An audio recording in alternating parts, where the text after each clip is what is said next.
Hello नमस्कार शुभ सकाळ. मी Nihit Kamble Phoenix career and development अकॅडमीच्या ऑनलाईन प्लॅटफॉर्मवरती आपल्या सर्वांचे स्वागत करतो. आजचा आपला चक्रवाढ व्याज या चॅप्टरचा चौथा भाग. ठीक आहे. कालपर्यंत आपण एकूण टोटल 26 क्वेश्चन आपण सॉल्व्ह केलेला आहे. आज पुढच्या भागामध्ये आपण 27व्या क्वेश्चन पासून स्टार्ट करणार.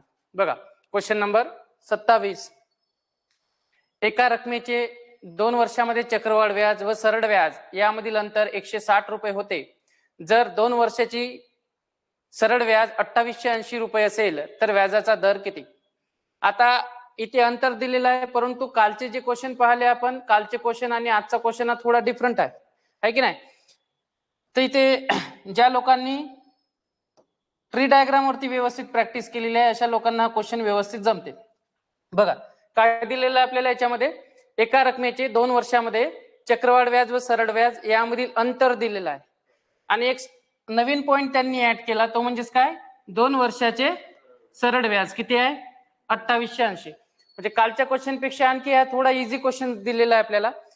आता अंतर आपल्याला फक्त ट्री डायग्राम मध्ये मिळते एवढं माहिती आहे आपल्याला, आहे की नाही? मग ट्री डायग्राम मध्ये आपण किती वर्षाची काढावं लागेल?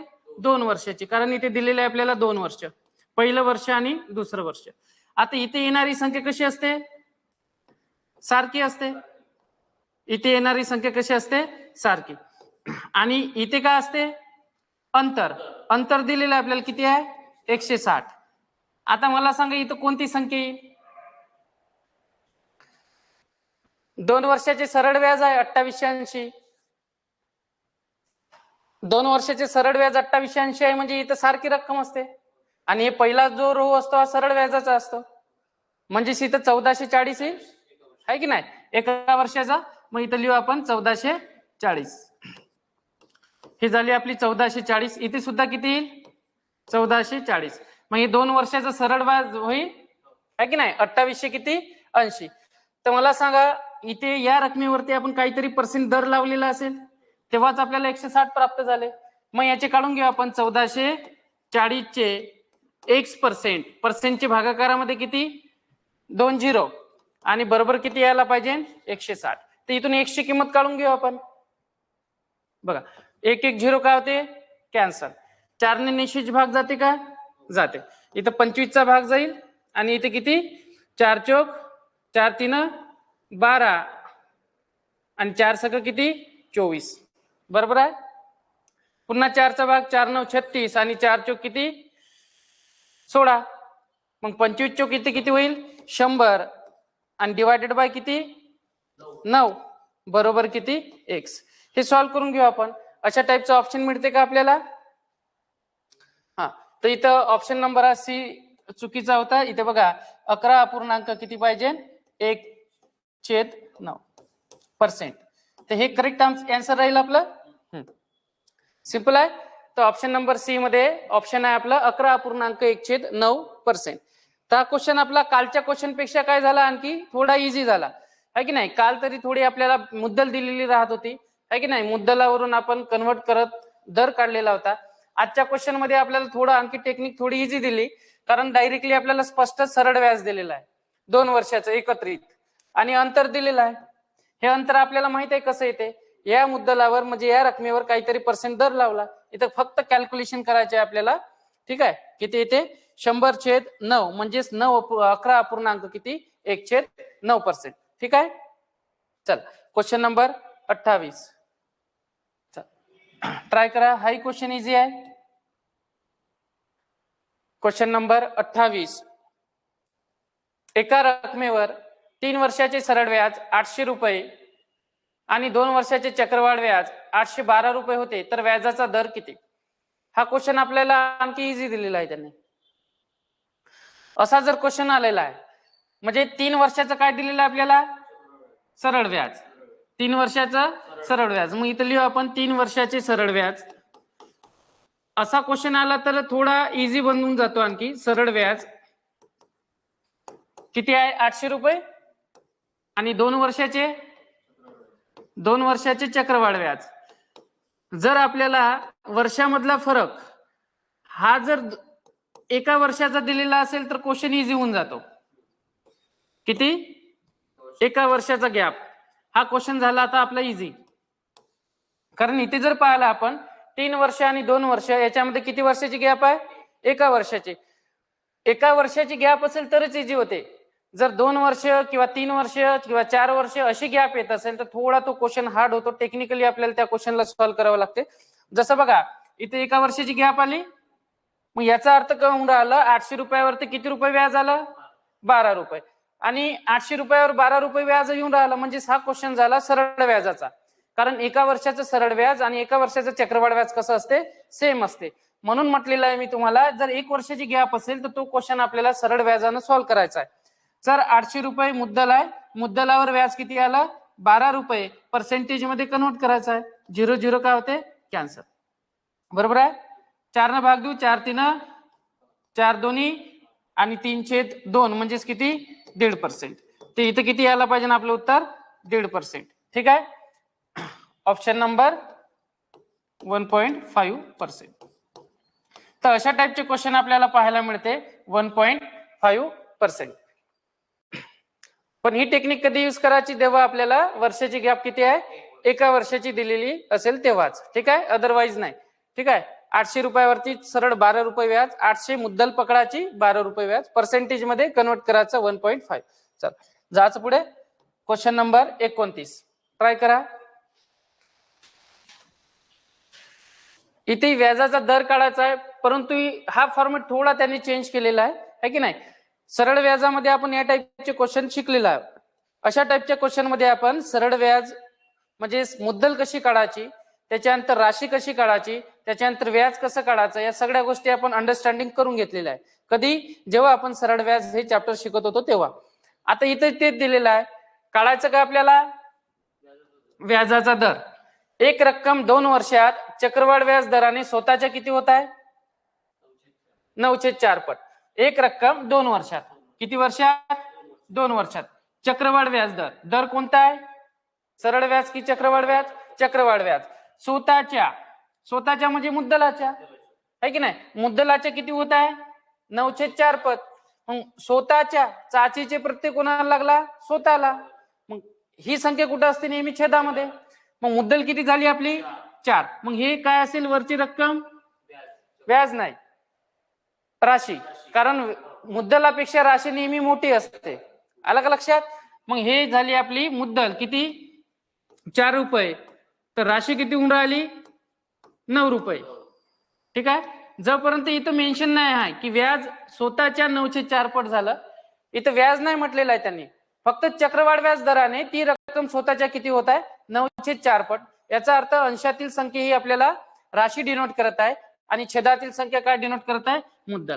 आता टाइम पिरियड दिलेला आहे आपल्याला 2 वर्ष. इथून काढायचा आहे व्याजाचा दर. तर ही आपली जवळपास व्याजाचा दर काढण्याची जी आपली 3री 4थी टेक्निक असेल हे आपण.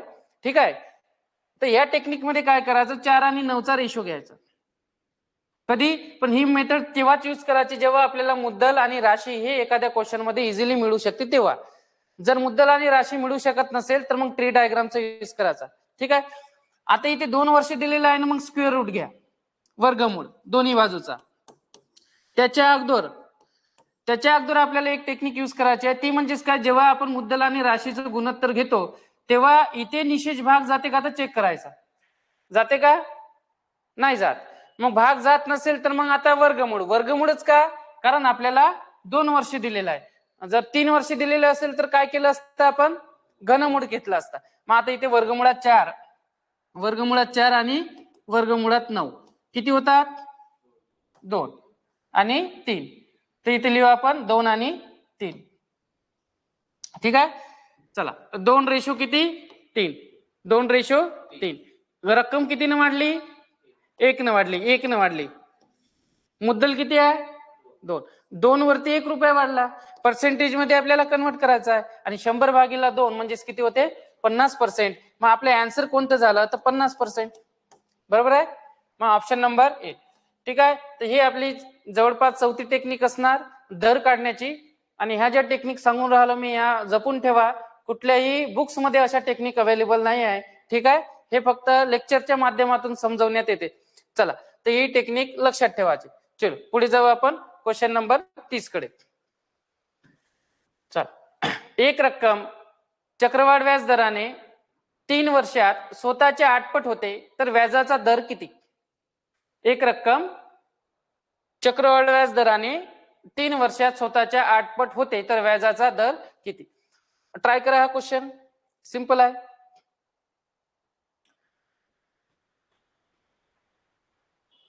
एक रक्कम स्वतःच्या 8 पट होते तर व्याजाचा दर किती? आता याचा मिनिंग समजला का? 8 पट असे शब्द आले, 4 पट, दुप्पट, स्वतःच्या 9/2 पट. इथून समजून जायचं की आपल्याला मुद्दल भेटते, व्याजही मिळते आणि राशी मिळते. एवढ्या गोष्टी आपल्याला इझिली मिळते. मग 8 पट म्हणजे काय? कन्सिडर करू, आपली मुद्दल जर किती असेल? 1 असेल. मुद्दल किती? 1. मग मुद्दल 1 तर आपली रक्कम किती होत आहे? 8 पट. म्हणजे इथं व्याज किती आलं? 7 रुपये. पण आता व्याजाची गरज आहे का आपल्याला? नाही. तर ही झाली आपली मुद्दल. ही रक्कम किती वर्षात? 3 वर्षात. किती होऊन राहिली? 8 पट. 8 पट होत आहे म्हणजे काय? राशी. म्हणजे राशी दिलेली आहे आपल्याला, आणि मुद्दल आणि राशी दिलेली असेल तर आपण त्याचा दर इझिली काढू शकतो. काय करतो आपण? रेशो घेतो. त्याच्यानंतर चेक करतो भाग जाते का? भाग जाते का? नाही जात.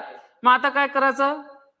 घनमूळ. कारण घनमूळ का? कारण 3 वर्ष दिलेलं आहे. मग इथं घनमूळ घेऊ आपण याचा, आणि घनमूळ घेतले बघा, हे घनमूळ आणि इथे सुद्धा घनमूळ. 1चा घनमूळ 1 आणि 8चा घनमूळ 2. कितीने रक्कम वाढली? 1 ना. कोणाच्या रिस्पेक्ट मध्ये वाढली? 1च्या रिस्पेक्ट मध्ये. आणि मल्टिप्लाय किती? 100. म्हणजे आपली एक रक्कम 3 वर्षात स्वतःच्या 8 पट होत आहे. याचा अर्थ ती 100% इन्क्रीमेंट होत आहे. याचा अर्थ option number A is correct. ठीक आहे. क्वेश्चन नंबर 32 इझी आहे. चल पुढे जाऊ आपण. Question number 31. हा ट्राय करा. हा क्वेश्चन इझी आहे. एक रक्कम चक्रवाढ व्याज दराने 3 वर्षात 800 रुपये आणि 4 वर्षात 840 रुपये होते तर व्याजाचा दर किती? आता बघा, किती वर्षाचा गॅप आहे? मग आता सहज लक्षात येते, सर 3 वर्षाची राशी आहे 800 आणि 4 वर्षाची राशी किती आहे? 840 आहे की नाही? मग 40 रुपये व्याज कोणावर? 800 रुपयावर. पर्सेंटेज मध्ये आपल्याला सॉल्व्ह करायचं आहे. 2 2 0 कॅन्सल. इथे भाग जाते का? हा, 8 पंचे किती? 40. म्हणजे इथं किती येईल? 5%. Option number A is correct. एवढे इझी क्वेश्चन आहे. ठीक आहे, समजला? हा, जायचं पुढे. चलो नेक्स्ट क्वेश्चन नंबर 32 ट्राय करा. 34 क्वेश्चन नंबर 34. जर 2 क्रमांक वर्षाचे चक्रवाढ व्याज अनुक्रमे 200 आणि 220 असेल रुपये असेल तर व्याजाचा दर किती? 10%. आता 2 क्रमवार वर्षाचे दिलेलं आहे म्हणजे एका वर्षाचीच गॅप आहे की नाही? 200 रुपयावरती व्याज किती आलं? 20 रुपये डिवायडेड बाय किती? 200 मल्टिप्लाय 100. हे सॉल्व्ह करा म्हणजेच किती येईल? 10%. तर हे झालं आपलं करेक्ट आन्सर, उत्तर 10%. एकदम चिल्लर आहे का? हा, एकदम इझी क्वेश्चन आहे. परंतु अशी एक्झाम मध्ये येते तेव्हाच हे इझी जाते जेव्हा तुम्हाला चक्रवाढ व्याजाच्या सगळ्या टेक्निक माहित असेल तेव्हा. ठीक आहे, जर टेक्निक माहित नसेल तर हाच क्वेश्चन खूप हार्ड होऊन जातो. बघा नेक्स्ट क्वेश्चन नंबर 33.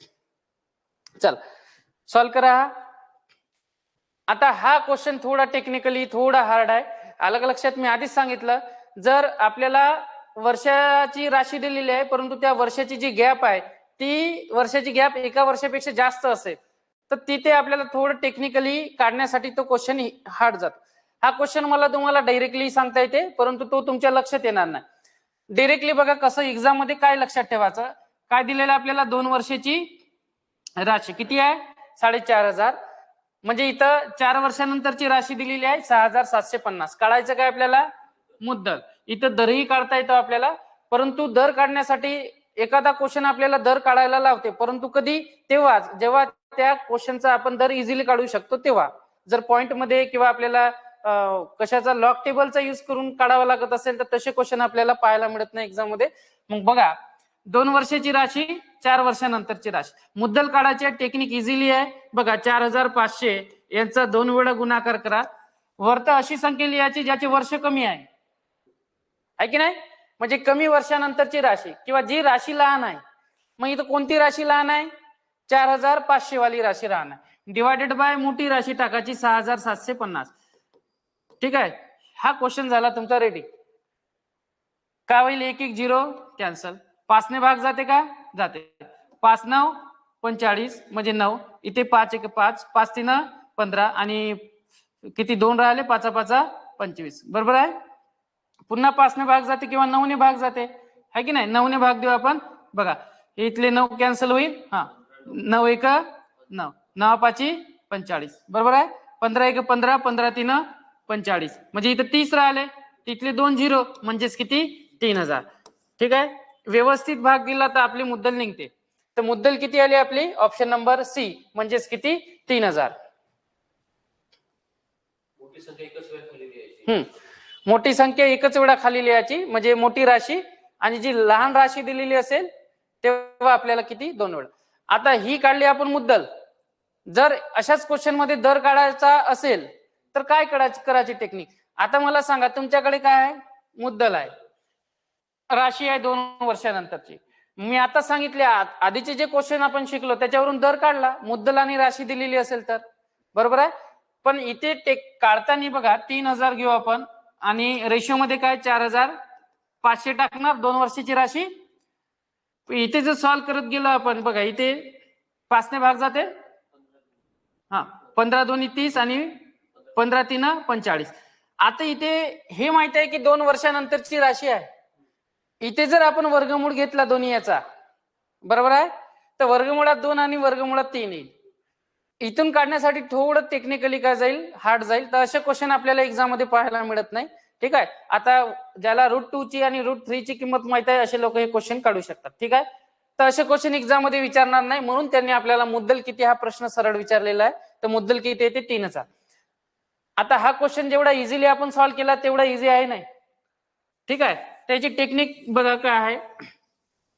ऍक्च्युली आपण फॉर्म्युला शिकत असतो किंवा राशीचा एक फॉर्म्युला लिहितो. काय असते राशीचा formula? P into in bracket 1 plus R divided by 100 to the power T. ठीक आहे. आता 2 राशी दिलेली आहे आपल्याला, 2 वर्ष दिलेली आहे. आता राशी पहिली A1 घेतो मी, अमाऊंट A1 जी आहे 4500. बरोबर. पी माहित नाही आपल्याला, इथे 1 प्लस आर डिवायडेड बाय किती? 100 टू दी पॉवर टी म्हणजेच किती? टी माहित नाही आपल्याला. ठीक आहे. आता मी इथं डायरेक्ट लिहितो बघा, इथे 2 वर्ष टाकतो आणि 2 वर्षाची अमाऊंट किती आहे आपल्या? 4500. बरोबर आहे. पहिली राशी. हाच फॉर्मॅट मी दुसऱ्या राशीसाठी यूज करतो. दुसरी राशी किती आहे? 6750 बरोबर पी 1 प्लस किती? आर डिवायडेड बाय किती? 100 टू दी पॉवर किती? 4. बरोबर आहे. आता जर याचा रेशो घेतला आपण, आता याचा रेशो घेतल्यानंतर काय होईल बघा, 4500 डिवायडेड बाय 6750 बरोबर पी कॅन्सल होईल. मग राहिलंच काय? हा ब्रॅकेट डिवायडेड बाय हा ब्रॅकेट. आता हा ब्रॅकेट वर राहील, अंशामध्ये हा ब्रॅकेट खाली राहील, म्हणजे छेदामध्ये काय येईल? 1/1 plus R divided by 100 to the वर्ग. बरोबर आहे. हा वर्गवाला आहे, हा घातांक 4 वाला आहे की नाही? म्हणजे याच्यातले 2 कटून जाईल, म्हणजे छेदामध्ये काय राहील? वर्गवाला आहे की नाही? आता थोडं पुढे जाऊ आपण. इथे बघा, याची किंमत आपल्याला दिलेली आहे 1 plus R divided by 100 square. याची किंमत कुठे दिलेली आहे? पहिल्या इक्वेशन मध्ये. म्हणजे आपण बघा 4500 डिवायडेड बाय 6750 बरोबर 1. आता हा जो ब्रॅकेट दिसते आपल्याला आहे की नाही, आपण याचं डिवायडेशन केलं. डिवायडेशन केल्यानंतर आपल्याला काटकूट करून आहे की नाही हा ब्रॅकेट मिळाला छेदामध्ये, आणि छेदामधले या ब्रॅकेटची किंमत आपण इथून काढू शकतो. हा मग हे पी आपण तिकडे ट्रान्सफर करू. पी चं ट्रान्सफर केलं तर काय होईल? 4500 डिवायडेड बाय पी. पी काय जाईल? वर जाईल आहे की नाही? हा अंशामध्ये जाईल, म्हणजे इथं 4500 डिवायडेड बाय 6750. पी वर जाईल आणि छेदामध्ये काय राहील 4500. आता 4500 तिकडे ट्रान्सफर करू आपण, म्हणजे काय होईल 4500 2 वेळा गुणाकार होईल आणि डिवायडेड बाय मध्ये काय 6750. इथून पी ची किंमत नाही गेला आपले. म्हणजे हाच क्वेश्चन आपण फॉर्मॅटनं गेलो तर थोडा हार्ड लागला, आपल्याला वेळ लागला, आणि तो मी तुम्हाला इझी पद्धतीने सांगितलेला आहे. तर ते आपण इझी पद्धतची मांडणी का केली तर हे याच्यावरून मांडणी येते. ठीक आहे, ते लक्षात ठेवायचं, दोन्ही क्वेश्चन इम्पॉर्टंट आहे. चला पुढे जाऊ आपण. Next question number 34. अशी रक्कम ज्या रकमेचे फोटो घेतला त्याचा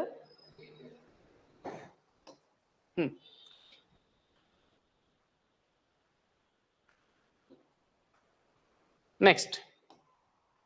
अशी रक्कम ज्या रकमेचे 10% चक्रवाढ व्याज दराने दुसऱ्या वर्षाचं चक्रवाढ व्याज 132 रुपये होते, तर मुद्दल किती?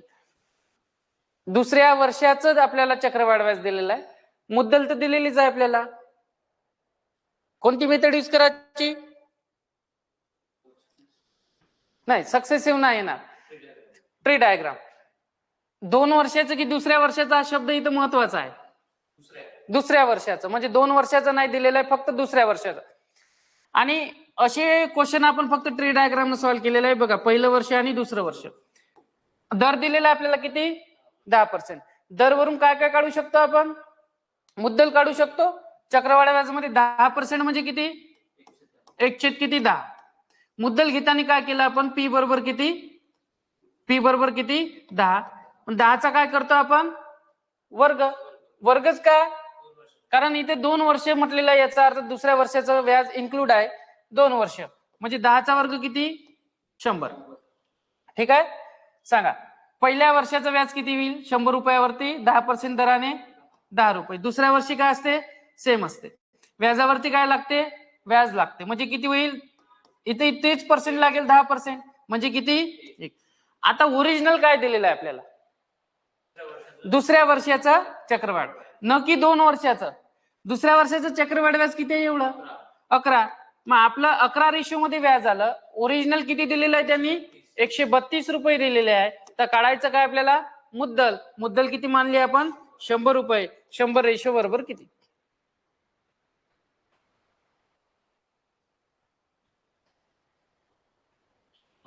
बाराशे. इथं सरळ 12चा भाग जाईल. ठीक आहे, 11 गुणेला 12 म्हणजे 132 आणि 12 गुणेला 100 म्हणजे किती होईल? 1200. आता इथं आपण कुठेही फॉर्म्युल्याचा यूज नाही केला, विदाउट फॉर्म्युल्यानं आपण ट्री डायग्रामचा यूज करून सॉल्व्ह केला. Option number B is correct. ठीक आहे, तर असेच आपल्याला जे फॉर्मॅट नुसार जे आपण इथं फॉर्मॅट शिकून राहिलेला आहे. ठीक आहे, चक्रवाढ व्याज वरती कितीही हार्ड टाईपचा क्वेश्चन आलेला असेल तर तो क्वेश्चन आपण ट्री डायग्राम वरून सॉल्व्ह करू शकतो. ठीक आहे, चला पुढे जाऊ आपण. Question number 35.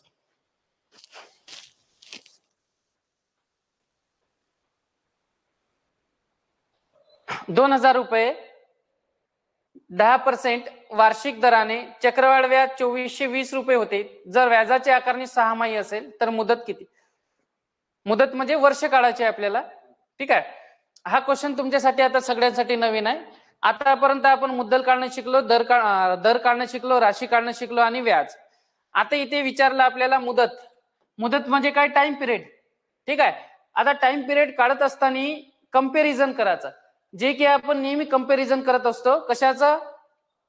Duplicate versus original, या दोन संख्येचं. अलग लक्षात? तर इथे काय करायचं? कंपॅरिझन करायचं. कंपॅरिझन कसं करायचं बघा. अमाऊंट डिवायडेड बाय मुद्दल. ठीक आहे, मुद्दल आणि वर काय पाहिजे? अमाऊंट. याचं गुणोत्तर घेतलं आपण. ठीक आहे, आणि याच कंपॅरिझन करायचं. बरोबर आहे? एका साईडला अमाऊंट आणि प्रिन्सिपल, दुसऱ्या साईडला काही अमाऊंट आणि प्रिन्सिपल, म्हणजे राशी आणि मुद्दल. राशी आणि मुद्दल दोन्ही ठिकाणी काय केलं? कंपॅरिझन. काही डिफरन्स दिसत आहे का याच्यामध्ये? नाही, सारखीच आहे की नाही? मग इथे तेच करणार आहे आपण, पण एक अमाऊंट ओरिजिनल असणार, एक मुद्दल ओरिजिनल असणार. इकडं अमाऊंट डुप्लिकेट असणार आणि इकडं प्रिन्सिपल कसे असणार? डुप्लिकेट असणार. अलग लक्षात? एकीकडे ओरिजिनल, एकीकडे काय ठेवणार आपण? रेशो मेथड मध्ये ठेवणार आहे, रेशो मध्ये ठेवणार आहे. आता जो डेटा दिलेला आहे त्याच्यावरून आपण डुप्लिकेट वर्सेस ओरिजिनल काढू शकतो का? बिलकुल काढू शकतो. मुद्दल दिलेली आहे का आपल्याला? मुद्दल किती? 2000. 2000 रुपये मुद्दल. 2000 रुपये मुद्दलवर राशी दिलेली आहे का? किती आहे? 2420. ते हे झालं ओरिजिनल. हे झालं ओरिजिनल. वरत लिहायचा पॉवर टी. वरत लिहायचा पॉवर टी. ठीक आहे. याच्या डोक्यावरती काय येईल? पॉवर टी म्हणजे वर्ष. इक्वल. इकडे लिहू आपण डुप्लिकेट. डुप्लिकेट काढता येईल का आपल्याला इथून? 10%. जर आपल्याला पर्सेंटेज दिलेली असेल तर आपण तिथून 10% म्हणजे किती? 1/10. बरोबर आहे. चला, मुद्दल किती होईल? 10. राशी किती होईल? 11. आहे की नाही? छेदामधली संख्या नेहमी काय असते? आपली मुद्दल असते. आणि अंशामधली संख्या जी असते ती काय असते? व्याज असते. बरोबर आहे. मग मुद्दल प्लस व्याज म्हणजे राशी मिळाली 11. बरोबर आहे. आणि मुद्दल आहेच 10.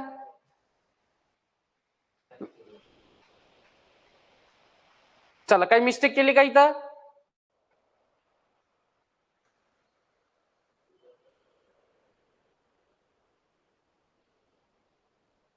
थोडी मिस्टेक झाली आपली इथं.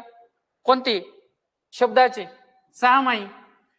सहामाही या शब्दाचा आपण वापर नाही केला. सहामाही जर 4 माही, 3 माही असे शब्द आलेले असेल तर जनरली आपण दर कन्वर्ट केला आहे की नाही? दर कन्वर्ट करण्यासाठी आपण काही टेक्निकचा यूज केलेला आहे. बरोबर आहे. मला सांगा, 6 माही. 6 माही म्हणजे किती? वर्षाचे किती भाग पडते? 2 गट. आहे की नाही? मग दर आपण चेंज करणार अशा वेळेस. मग दराला आपण जनरली काय करतो? डिवाइड. आहे की नाही? मग 10% दिलेला आहे तर 10% डिवायडेड बाय किती होईल? 2. म्हणजेच किती येईल? नवीन दर 5%. इथून आपल्याला मुद्दल आणि राशी काढायची आहे. ठीक आहे. तर शब्दाकडे थोडं फोकस ठेवायचं इथे. चला, 5% म्हणजे किती? 1 किती? 20. तर इथे काय होईल? आपली मुद्दल 20 आणि राशी 21. समजलं? चला, तर क्वेश्चन मध्ये काही फरक वाटत आहे थोडासा, तरी ट्राय करू आपण, कारण 6 महिना शब्द त्यांनी ऍड केला. चला, 0 0 कॅन्सल. ठीक आहे. तर इथे थोडा क्वेश्चन मध्ये चुकी आहे. ठीक आहे. तर हा शब्दच कॅन्सल करून टाका. हा शब्द जर असला तर उत्तर येणार नाही आपलं. हा शब्द कॅन्सल करा म्हणजे आपल्याला दर 10% ठेवता येईल. ठीक आहे. 10% म्हणजे किती? 1/10 होईल. आणि इथं आपण 11 डिवायडेड बाय किती? 10. पॉवर. ठीक आहे. चल, लक्ष आहे. 11 किती? 10. डोक्यावरती पॉवर. आता इथे भाग जातो का? 242 आणि डिवायडेड बाय 200 बिलकुल जातो. 100 दोन्ही भाग आपण वर दिला. 100 किती? 21 आणि डिवायडेड बाय किती? 100. ठीक आहे. इथं पॉवर टी आहे, इथेही पॉवर टी आहे. आता थोडं लक्षात ठेवायचं, जो बेस आहे इथं 11/10 आहे, इथं 121 आणि डिवायडेड बाय 100.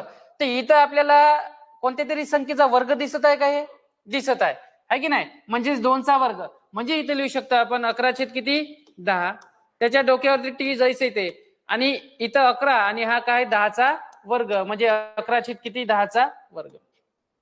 बरोबर आहे. आता बेस कसा आला?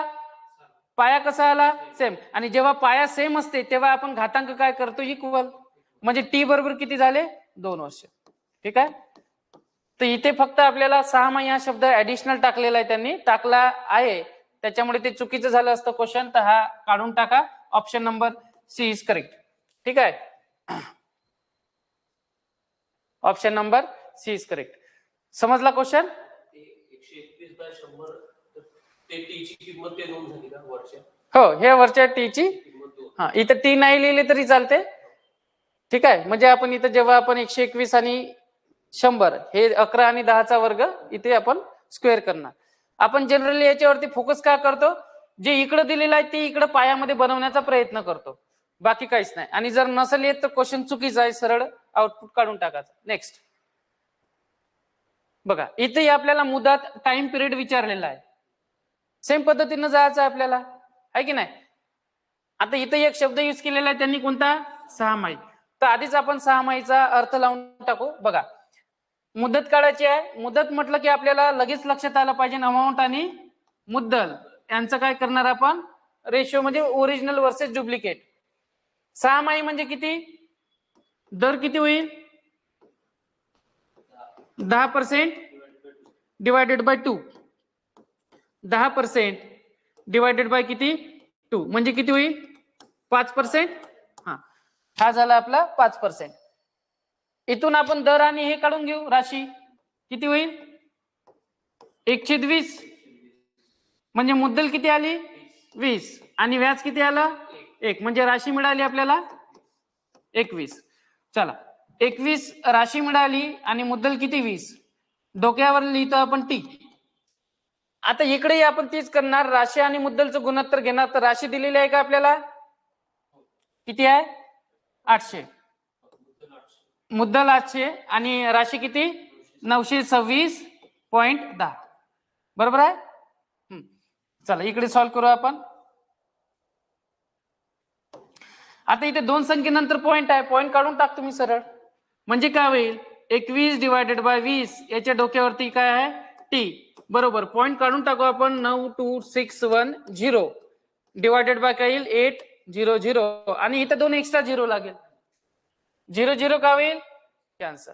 वर्त किती आहे, 9261, आणि किती खाली किती आहे, 8000. काही लक्षात येत आहे, क्यूब आहे की नाही. म्हणजे हे लक्षात येऊन जाते, जनरली या संख्येचा वर्ग असतो, किंवा या संख्येचा घन असतो, किंवा या संख्येचा घातांक 4 असतो. ठीक आहे. तर इथे विचार करण्यालायक काहीच नाही. 21/20 याच्या डोक्यावरती टी जैसे ते.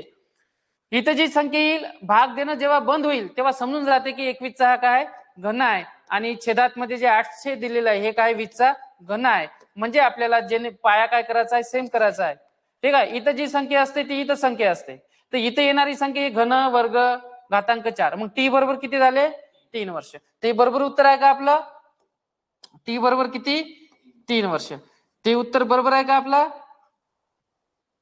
नाही. कारण आपण कन्वर्जन करताना 6 माही. तर इथं डिवायडेशन काय करावं लागेल आपल्याला,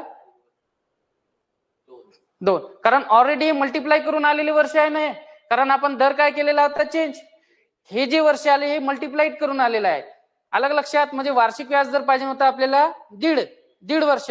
परंतु 6 माही म्हटलं तर आपण किती, 2 न मल्टिप्लाय केलं, तर 2 न मल्टिप्लाय केलेली संख्या मिळाली आपल्याला किती, 3 वर्ष. तर इथे करायचं आहे डिवायडेड बाय 2, म्हणजेच किती होईल, 1.5 इयर. म्हणजे ऑप्शन नंबर बी. तर इथे मिस्टेक नाही करायची, कारण ऑप्शनला दिलेलं असते आपल्याला 3 वर्ष आणि 1.5 वर्ष. तर क्वेश्चन नंबर 36 सिंपल आहे. Next question number 37. किती वर्षामध्ये 1000 रुपये रक्कम 10% चक्रवाढ व्याज दराने 1331 रुपये होईल. सुटेल का क्वेश्चन. आता किती वर्ष, टाइम पिरियड काढायचा आहे आपल्याला. मग पुन्हा तेच राशी आणि मुद्दलचं गुणोत्तर ट्राय करा. राशी आणि मुद्दलचं गुणोत्तर.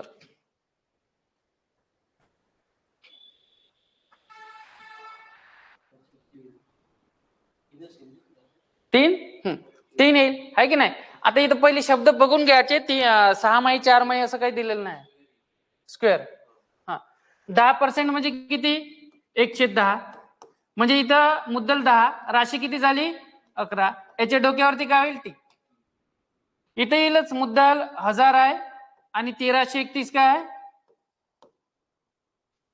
क्यूब होईल. क्यूब म्हणजे इथे लिहू शकतो आपण 11 किती 10. याच्या डोक्यावरती किती, टी. बरोबर 1331 डिवायडेड. आता इथं डायरेक्ट लिहू शकतो 11 किती 10. तर 11/10 काय तो क्यूब आहे, 1331 आणि 1000. म्हणजे टी बरोबर किती होईल, 3 वर्ष. मग इथं आपल्याला दिलेलं आहे टी बरोबर किती, 3 वर्ष. तर हे झालं आपलं करेक्ट उत्तर. टी बरोबर 3 वर्ष. टी बरोबर 3 वर्ष. आलं लक्षात. चल पुढे जाऊ आपण. नेक्स्ट. किती वर्ष दिलेलं आहे आपल्याला, मुदत काढा.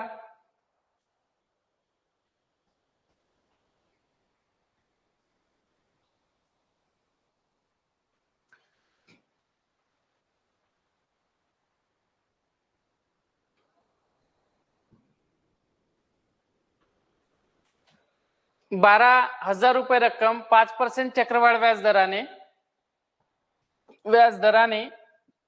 13,230 रुपये होईल. म्हणजे किती वर्षामध्ये? किती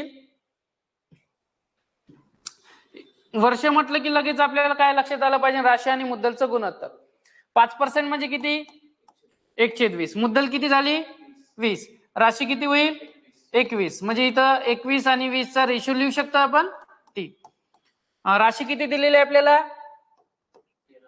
230 डिवायडेड बाय किती होईल? 12,000. 0 0 cancel.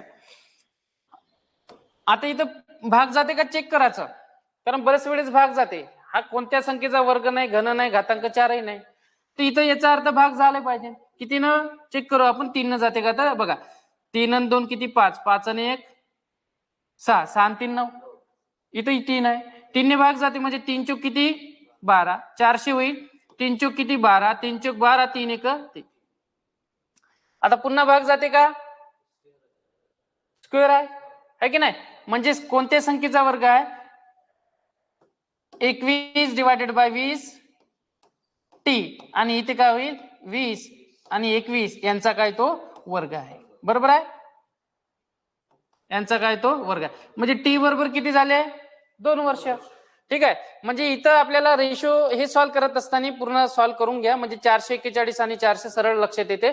Option number D is correct. T बरोबर किती? 2 वर्ष. टी बरोबर किती? 2 वर्ष. आलं लक्षात? चला पुढे जाऊ आपण. Question number 39. एक रक्कम 2 वर्षात 25 पट होते, तर चक्रवाढ व्याजाचा दर किती? दर काढणं शिकलोच आहे आपण. 25 पट होत आहे याचा अर्थ काय होऊन राहिलं? इथं मुद्दल मिळणार आहे, राशी मिळणार आहे. म्हणजे 1 रुपया किती झाली? 25 पट. म्हणजे ही झाली आपली राशी आणि मुद्दल किती आहे? 1. मग मुद्दल आणि राशीचा काय घेतो आपण? रेशो. भाग जाते का? नाही जात. आता काय करणार? वर्गमूळ. वर्गमूळ का? कारण 2 वर्ष आपल्याला टाइम पिरियड दिलेला आहे. तर वर्गमुळात 1 म्हणजे किती?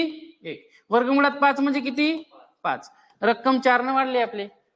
1 च्या रिस्पेक्ट मध्ये वाढली. मल्टिप्लाय किती? 100. म्हणजे आपली 25 पट होत आहे याचा अर्थ ती 400 पटीने वाढत आहे. ठीक आहे. Option number A is correct. Option number A is correct. ठीक आहे. चल नेक्स्ट क्वेश्चन नंबर 40. ट्राय करा हा क्वेश्चन. 625 रुपये 4 वर्षात चक्रवाढ व्याज दराने 1296 रुपये होत आहे, तर व्याजाचा दर किती? काढता येईल? सोपी आहे. व्याजाचा दर काढायचा आहे. मुद्दल आणि राशीचं गुणोत्तर घ्या. मुद्दल आणि राशीचं गुणोत्तर.